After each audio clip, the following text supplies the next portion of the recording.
નમસ્કાર ખેડૂત મિત્રો, હું છું પ્રકાશ ચોથાણી, ખેતીવાડી નિગમ જુનાગઢ. આજની કૃષિ માહિતી મિત્રો, આજની કૃષિ માહિતીની જો વાત કરવામાં આવે તો અત્યારે આખા સૌરાષ્ટ્ર નહીં પણ ભારતભરના મોટા ભાગના રાજ્યોની અંદર જિલ્લાઓની અંદર તુવેરનું વાવેતર છે. હવે તુવેરનું વાવેતર જે છે એમાં મોટા ભાગના ખેડૂતો જે છે એ આ વર્ષે પહેલી વખત વાવેતર કરી રહ્યા છે. તો પહેલી વખત વાવેતર કરી રહ્યા છે એમાં ઘણા ખેડૂત મિત્રોનો ફોન આવે છે કે પ્રકાશભાઈ તમે લગાતાર એમનો વિડીયો બનાવીને એમને અમારા સુધી પહોંચાડતા રહેજો, કારણ કે તુવેરનો પાક અમારા માટે નવો છે. તુવેરના પાકની અંદર શું કરવું જોઈએ, ફ્લાવરિંગ અવસ્થાઓ પર શું છાંટવું જોઈએ, અને આ વિડીયો જે છે આપણે આના પહેલાં એક વિડીયો બનાવીને મૂકેલો છે કે ભાઈ આ તુવેરની અંદર આપણે જે ઊભા છીએ કે જે તુવેરની અંદર મારા કરતાં પણ ડબલ હાઇટ તુવેર જે છે એમની અંદર તમને જે ભલામણ કરેલી દવા જે છે કે જે યુએસકે કંપનીનું જે સાઇઝમોર આવે છે, બરાબર છે, એમનો 2 વખત છંટકાવ કરેલ છે. મિત્રો યાદ રાખજો, આપણે ખેડૂત મિત્રો છે. શું નામ તમારું? નામ કયો?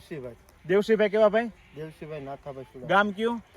રામણવા, તાલુકો તાલાડા. હવે તમે આ પાકની અંદર કેટલી વખત સાઇઝમોર વાપર્યું છે?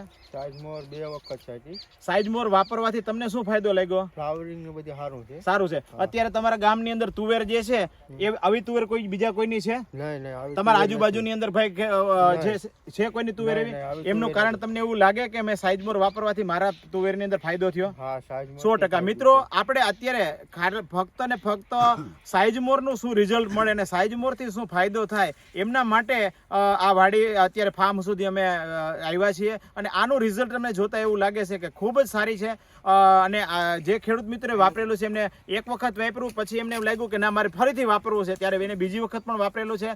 તો મિત્રો જે પણ અમે અહીંથી ભલામણો કરીએ છીએ એ મોટાભાગની ભલામણો જે છે એ તમને લાઈવ ડેમોન્સ્ટ્રેશન વિડીયો સાથે તમારા સુધી રજૂ એટલા માટે કરીએ છીએ કે કોઈ ખેડૂતને એવું ન થઈ શકે કે આ દવાનું રિઝલ્ટ કેવું હશે, પાછળથી રિઝલ્ટ મળતું હશે કે નહીં મળતું હોય. તો આ અત્યારે જે ફિલ્ડ ઉપર ઊભા છીએ ત્યાં અમે લાઈવ ઊભા છીએ. તો મિત્રો તમે પણ તમારા પાકની અંદર કોઈ પણ પાકની અંદર યાદ રાખજો કે ક્યારે સાઇઝમોર આપવું.